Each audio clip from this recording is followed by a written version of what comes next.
एक बार पुनः ज्ञान दृष्टि ग्रुप में आप सभी भव्य जीवों का सादर वंदन अभिवंदन करती हूँ और भगवान महावीर के जीवन चरित्र को पुनः आगे बढ़ाते हुए गीत के माध्यम से शुरुआत करते हैं हम।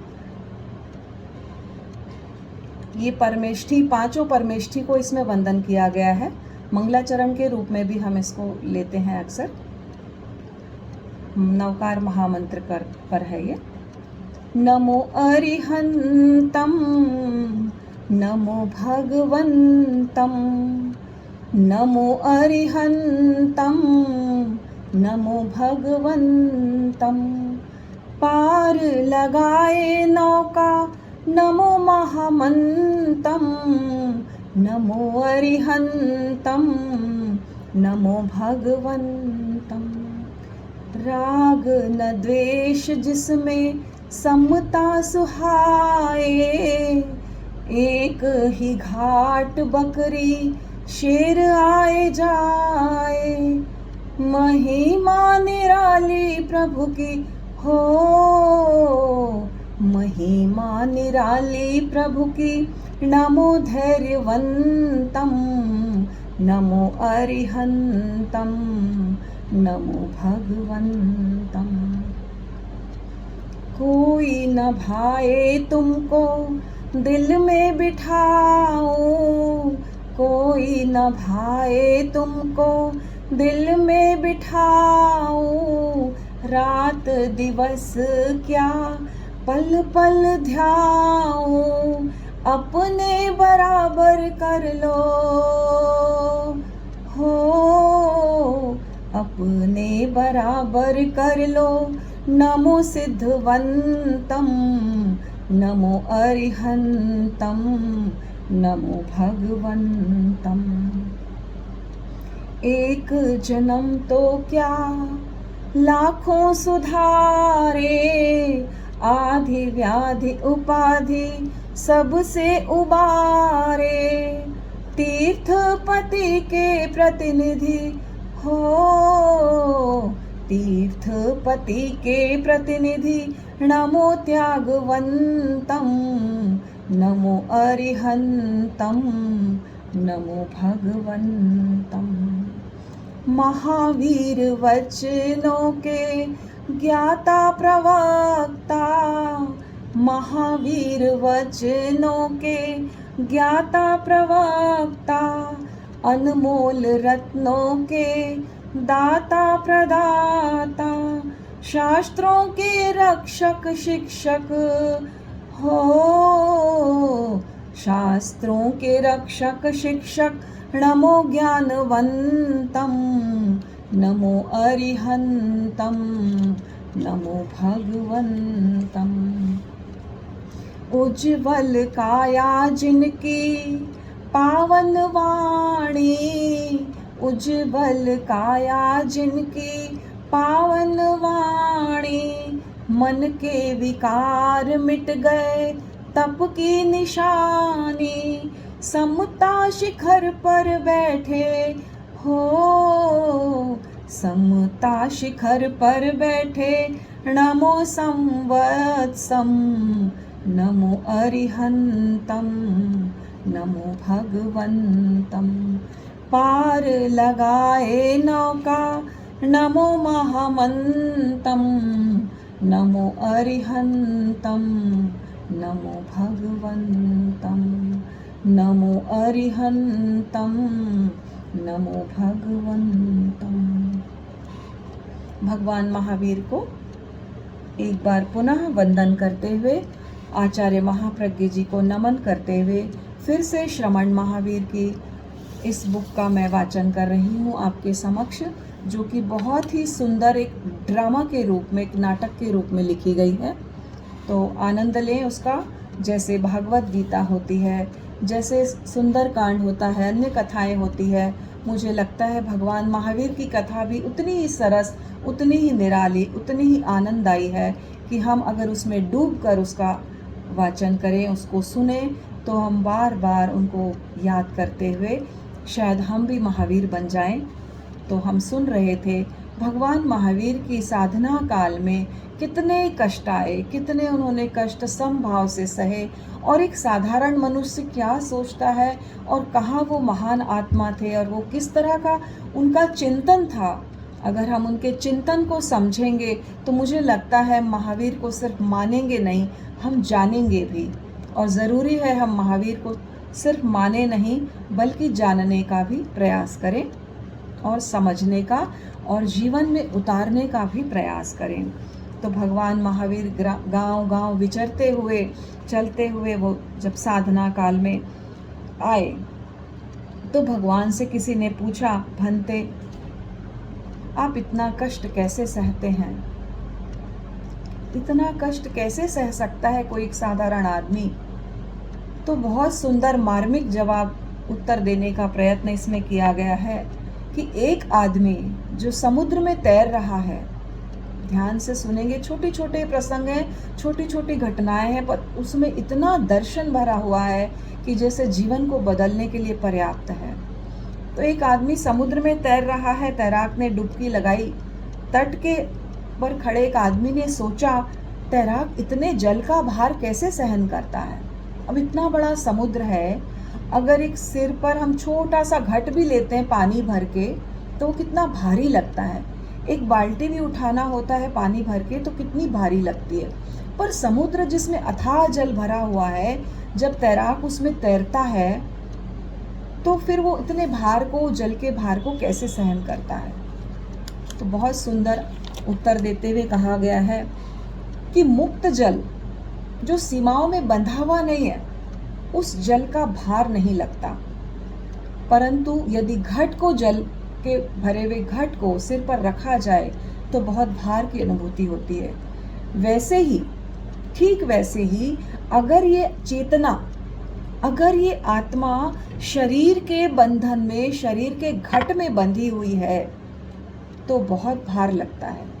शरीर में आने वाली हर पीड़ा का तीव्र अनुभव होता है, उस पे मानसिक चेतना, मानसिक दुखों का भी अनुभव होता है। लेकिन यह चेतना यदि स्वयं में चली जाए, ध्यान में लग जाए, शरीर को भूल जाए, कायोत्सर्ग के माध्यम से अपने आप को भिन्न अनुभव करने लगे, तो यह बंधन मुक्त हो जाती है और शरीर का भार नहीं लगता, शरीर के दुखों का अनुभव नहीं होता। वैसे ही जो मुक्त जल है, जो समुद्र का जल है, तैराक को उसके भार का अनुभव नहीं होता।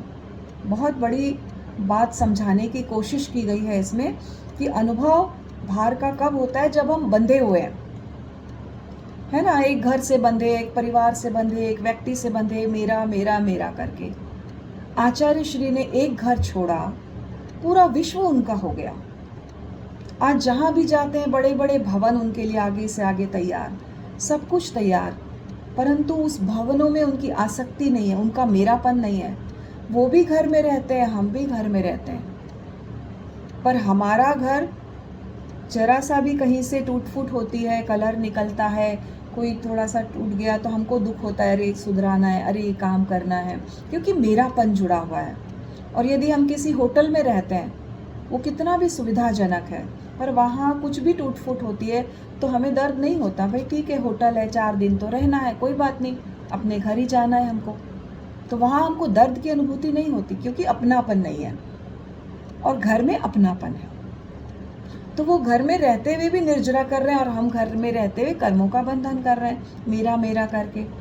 वो भी भोजन करते हैं, हम भी भोजन करते हैं, क्रिया में कोई अंतर नहीं, पर वो संयम की आराधना के लिए भोजन करते हैं और हम शरीर को सुंदर बनाने के लिए, हमारा उद्देश्य अलग है, शरीर को पुष्ट बनाने के लिए करते हैं, और वो करते हैं कर्मों की निर्जरा करने के लिए, संयम का पालन करने के लिए। उद्देश्य बदल गया तो कर्मों का बंधन भी रुक गया।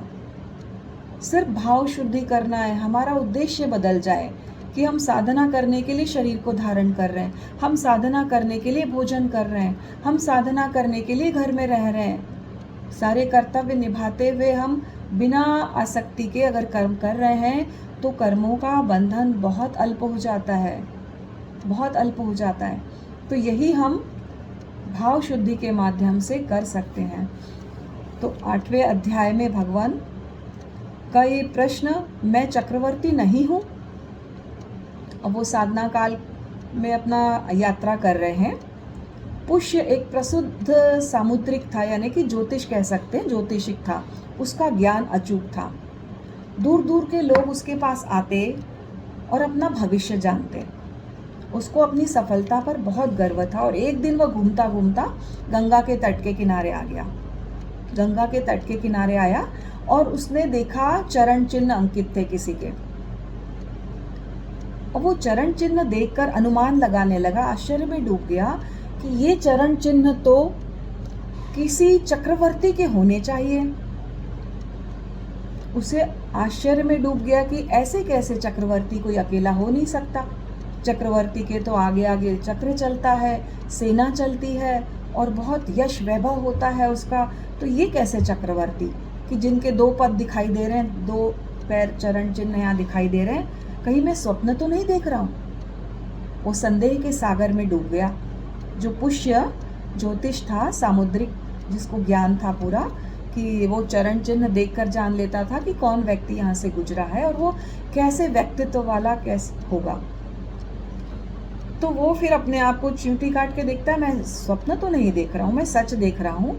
उसको भरोसा हो गया कि यदि सामुद्रिक शास्त्र सच्चा है और श्रद्धा के साथ मैंने अपने गुरु से उसको समझा है, तो ये व्यक्ति चक्रवर्ती होना चाहिए जो यहाँ से अभी अभी गुजरा है। और यदि व्यक्ति चक्रवर्ती नहीं है तो मेरा जो शास्त्र सीखा हुआ है ना, वो झूठा है, वो गलत है। और उसकी कसौटी आज मैं कसूंगा कि ये चरण चिन्ह किसके हैं। और यदि ये शास्त्र झूठा निकला तो मैं उसे गंगा की जलधारा में बहा दूंगा। मतलब इसका इतना विचलन हो गया उसके मन में कि छोटी से एक व्यक्ति मामूली सा ऐसा लग जा रहा है, पर ये चरण चिन्ह बताते हैं कि ये चक्रवर्ती है। वो चरण चिन्हों का अनुसरण करते करते करते करते थुणाक सन्निवेश, जो गांव था पास का, वहां पहुंच गया। और वहां उसने देखा एक व्यक्ति ध्यान मुद्रा में खड़ा था।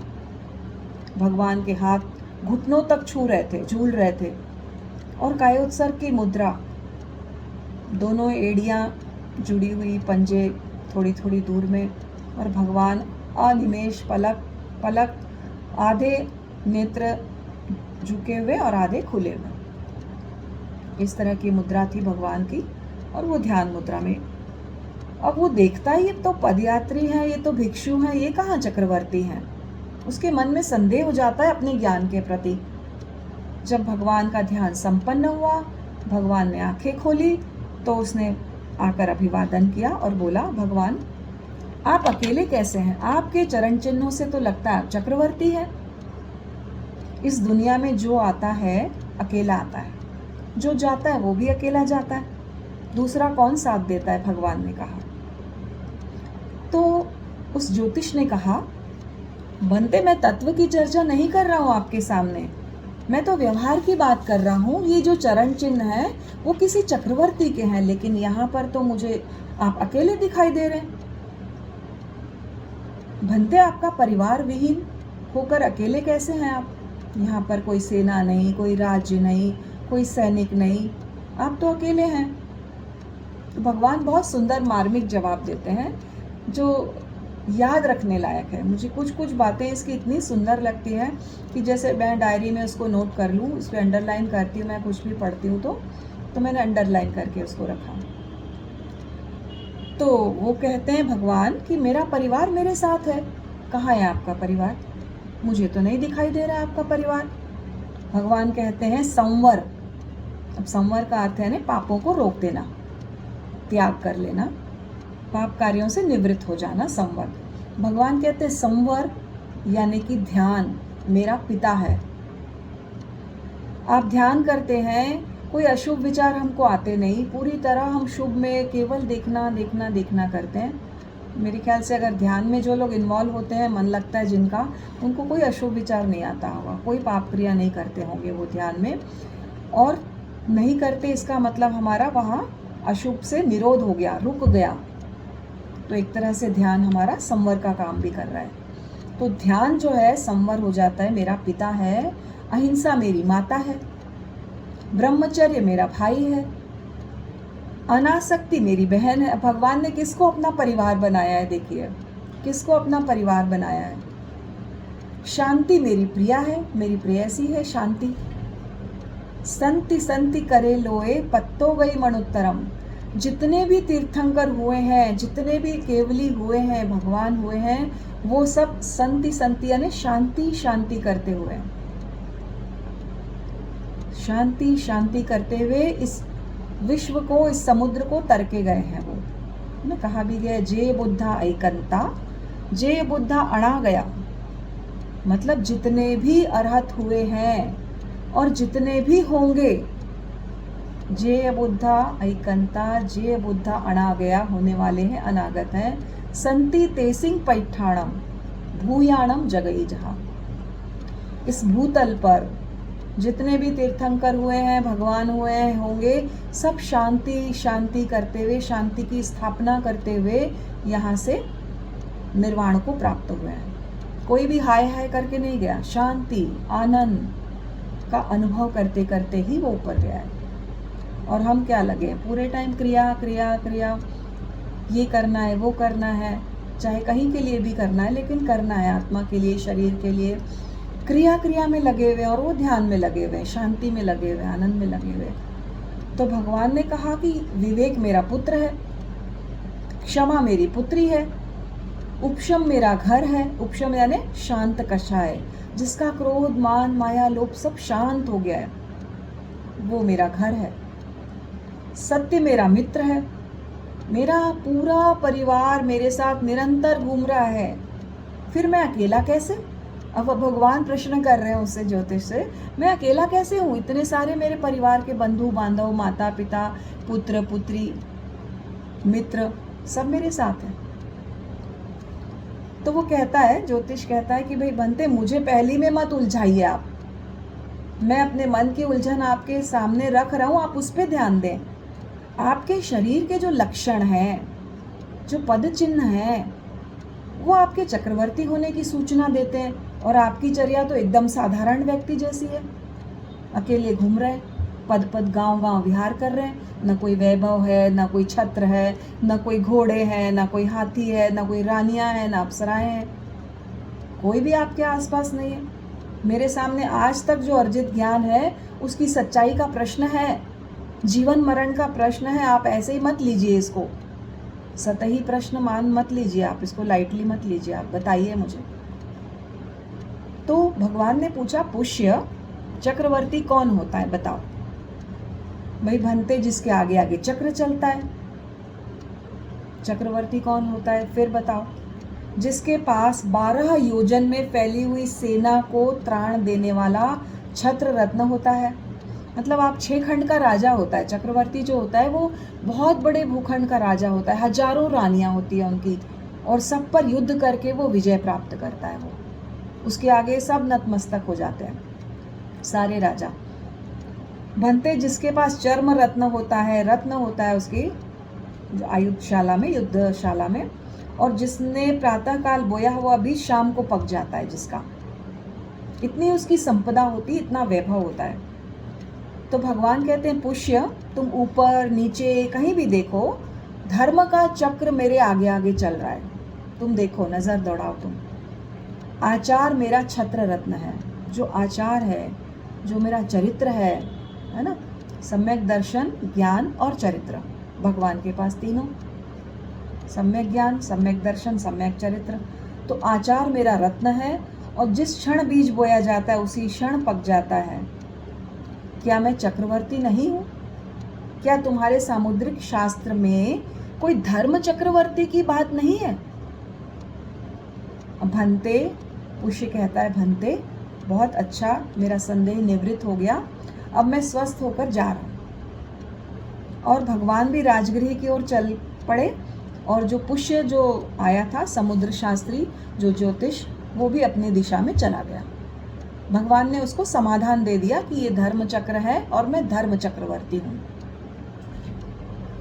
तो भगवान की प्रतिष्ठा, उनका चक्रवर्तित्व धीरे धीरे स्थापित होता गया, उनका स्वतंत्रता का अभियान पुष्ट होता गया। चक्रवर्ती दूसरों को पराजित करता है, ठीक है, जो संग्राम युद्ध करता है वो दूसरों से करता है वो, और उनको पराजित करके चक्रवर्ती बनता है। लेकिन भगवान ने किसको पराजित किया? प्रश्न उठता है, भगवान ने किसको पराजित किया? तो भगवान ने अपने आप को, यस, भगवान ने अपनी आत्मा के शत्रुओं को, यानी जो क्रोध है, कषाय है, लोभ, मान, माया, राग, द्वेष, मोह, ये जो हमारी आत्मा के शत्रु हैं, कसाय का मतलब जो आत्मा को कसने वाले हैं, जो आत्मा को बंधन में जकड़ने वाले हैं, उन शत्रुओं को पराजित किया भगवान ने और धर्म चक्रवर्ती बने। और भगवान की जो स्वतंत्रता है वो दूसरों की परतंत्रता पर निर्भर नहीं है। वो चक्रवर्ती क्या करता है? दूसरे राजाओं को अपने अधीन बनाता है, परतंत्र बनाता है। पर भगवान किसी को अपने अधीन नहीं बनाते, वो तो अब सबको स्वतंत्र करना चाहते हैं और सबकी आत्मा को समान मानते हैं। जो एक आत्मा को जानता है, सबकी स्वतंत्रता को महत्व देता है। भगवान कहते हैं कि मैं महावीर बन सकता हूँ, तुम भी महावीर बन सकते हो। मैं निर्वाण मोक्ष को प्राप्त कर सकता हूँ, तुम भी कर सकते हो। भगवान ने कभी नहीं कहा मेरा चित्र बनाओ, मूर्ति बनाओ, मेरी पूजा करो। भगवान ने अपने सिद्धांत जो स्थापित किए, उन सिद्धांतों को मान के तुम भी ऐसे ही भगवान बन सकते हो। उन्होंने अनेक आत्माओं को स्वीकार किया और हर आत्मा में उतनी पावर है, वो मेरे जैसा बन सकती है। तो किसी व्यक्ति पर नहीं विजय प्राप्त की उन्होंने अपने ममत्व पर, अपने अहंकार पर विजय प्राप्त की उन्होंने, और चक्रवर्ती बन गए।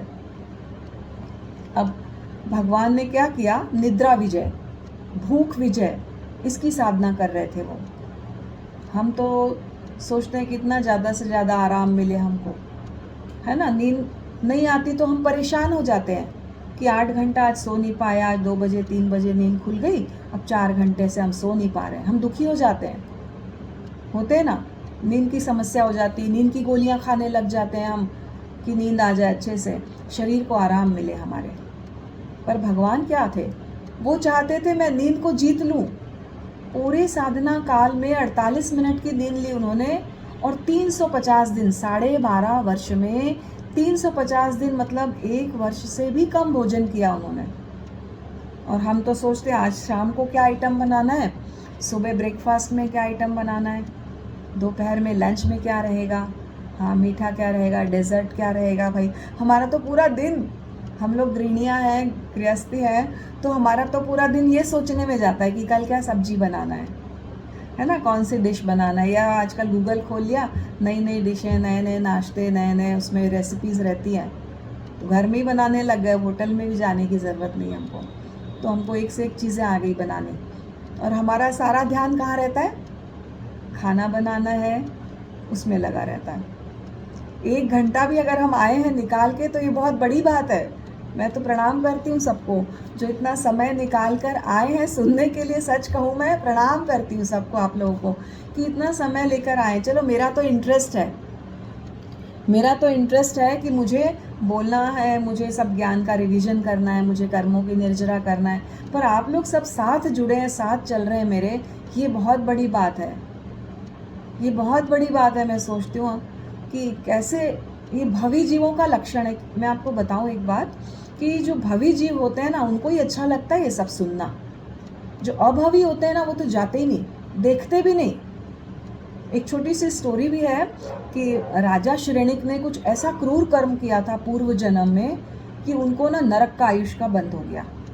उन्होंने एक गर्भवती हिरणी को अपने तीर से मार दिया था। शिकार करने जाते थे राजा लोग और खुश होते थे, आज तो मैंने हिरण मारा, आज मैंने शेर मारा। एक बार उनके जो तीर से गर्भवती हिरणी मर गई, 2 जीवों की हत्या एक साथ हो गई, और वो खुश हुए कि अरे देखो मेरा तीर क्या निशाने पे लगा है। एक तो मारा हिंसा की, और दूसरा खुशी का अनुभव किया। गाढ़ कर्मों का बंद हो गया। निकाचित कर्म होते हैं जिसको ना भोगना ही पड़ता है, निकाचित कर्मों का बंद हो गया, और उनके नरक गति का बंद हो गया उस समय। अब वो भगवान महावीर का जब समय था तब के ही वो राजा हैं। तो राजा श्रेणिक भगवान महावीर के दर्शन करने जाते हैं, तो उनको पता चलता है कि मेरा तो नरक आयुष का बंद हो गया। नरक आयुष कितने? सागरोपम, 10,000 वर्ष से लेके 33 सागरोपम, यानी बहुत लंबी आयु होती है देवताओं की और नारकी जीवों की। बहुत लंबी आयु होती है। तो क्या करें, अब कैसे कम करें इस आयुष्य को? भाई निकाचित कर्म में जाना तो पड़ेगा। तो भगवान ने उनसे 2-3 बातें कही कि आप अगर ऐसा कर लो तो शायद तुम्हारी नरक टल सकती है। उन्हें मालूम था टलने वाली है नहीं, पर तुम ये कोशिश करके देखो। उन्होंने कहा अगर तुम पूर्णिया श्रावक की सामायिक खरीद लो, एक सामायिक, कितना मूल्य उस सामायिक का?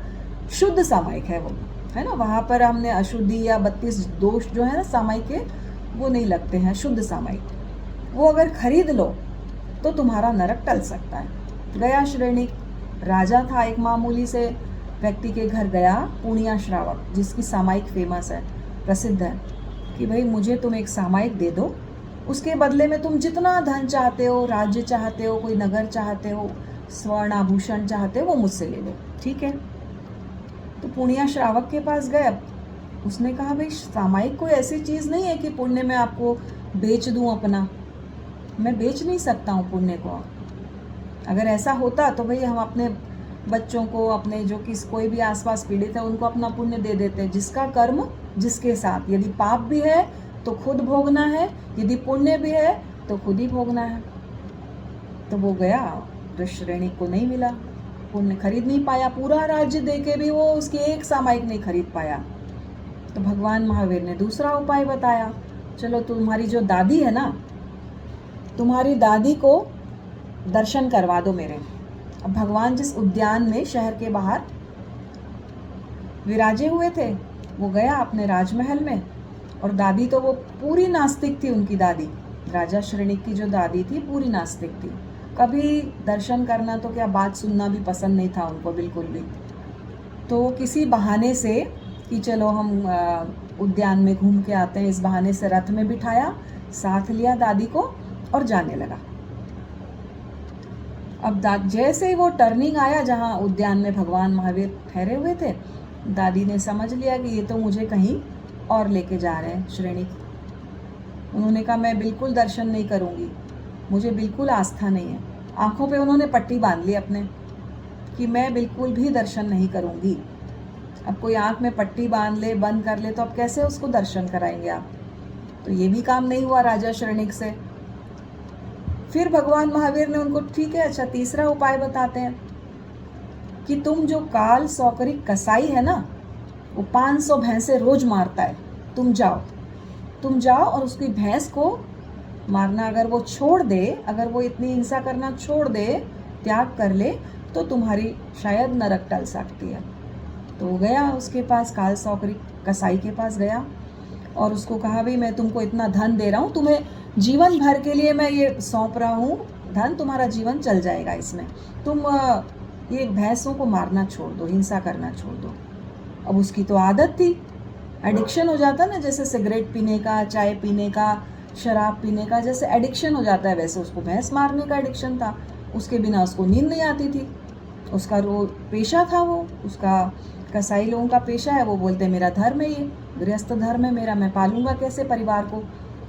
वो देने के लिए तैयार धन, पर वो मारना छोड़ने के लिए तैयार नहीं हुआ। तो फिर उसको कुएं में बंद कर दिया। उसको एक सूखा कुआं था, उसमें उतार दिया कि अब तुम कैसे मारोगे भैंसों को, अब देखता हूँ मैं तुम भैंसों को कैसे मारते हो। तो श्रेणिक ने कहा जाके भगवान महावीर से, मैंने उसको कुएं में बंद कर दिया है और अब वो नहीं मारेगा भैंसों को। भगवान महावीर ने कहा जाओ देखो वो क्या कर रहा है, जाके एक बार देखो। और राजा श्रेणिक फिर गए वो कुएं के पास में, देखा तो वो अपने शरीर का पूरा मैल, शरीर का मैल उतार के ऐसे ऐसे भैंसे बना रहा था और भैंसों को ऐसे ऐसे मार रहा था।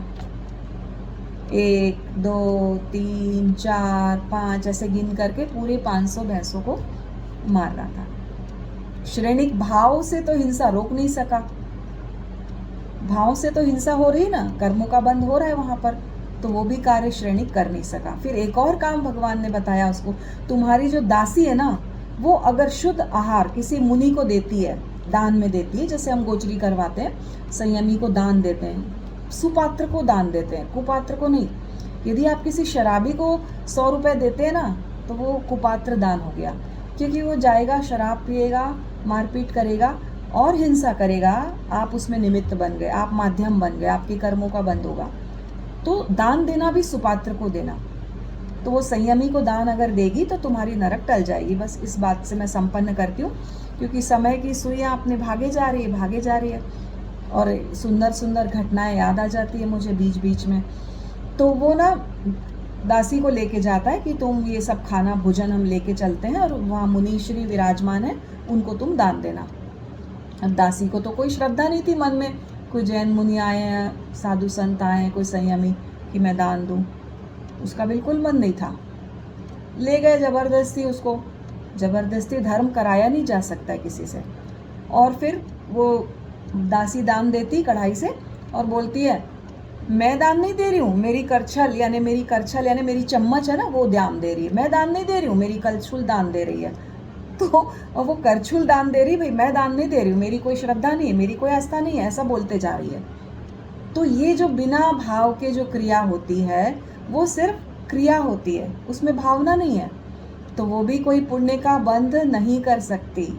तो इस प्रकार राजा श्रेणी की नरक टलती नहीं है, क्योंकि उनको सम्यक तो आने के पहले नारकी का बंध हो जाता है, इसलिए उनको नरक में जाना पड़ता है। हालांकि उनकी जो नरक की जो आयुष्य थी वो पुण्य के प्रभाव से 84 लाख वर्ष रह गई। ये 84,000, मैं भूल नहीं करूँ, मैं देखना चाहती हूँ एक बार। 84,000 वर्ष रह गई उनकी जो आयु थी वहाँ की नरक की, कम हुई। पुण्य का संक्रमण हुआ, कर्मों में पुण्य का संक्रमण हुआ। वैसे कहा जाता है सम्यक तो आने के बाद नरक गति का, तिर्यंच गति का बंध नहीं होता है। सम्यक तो आने के बाद, सम्यक दृष्टि जीव हो जाए तो नरक का बंध नहीं होता है, पर वो पहले हो गया था आयुष्य का बंध, इसलिए उनको जाना पड़ा। वो सम्यक भी बने, वो तीर्थंकर भी बनेंगे, परंतु एक भाव उनका नारकी का बंध गया था। तो इस प्रकार बहुत सुंदर भगवान महावीर के समय की जो घटनाएं हैं प्रेरणादायी, उसको हम सुनेंगे और भी आगे कंटिन्यू करेंगे। तो 5 मिनट का सेशन हमारा जिज्ञासा समाधान या प्रश्नोत्तर के लिए रहता है। तो मैं संपन्न करते हुए आप सबके लिए मंगल भावना करती हूँ कि हम सब सम्यक दृष्टि बने और कम से कम नरक तिर्यंच गति से बच सकें। इसी भावना के साथ ओम अरहम आप सभी के प्रति आभार और कृतज्ञता ज्ञापित करती हूँ।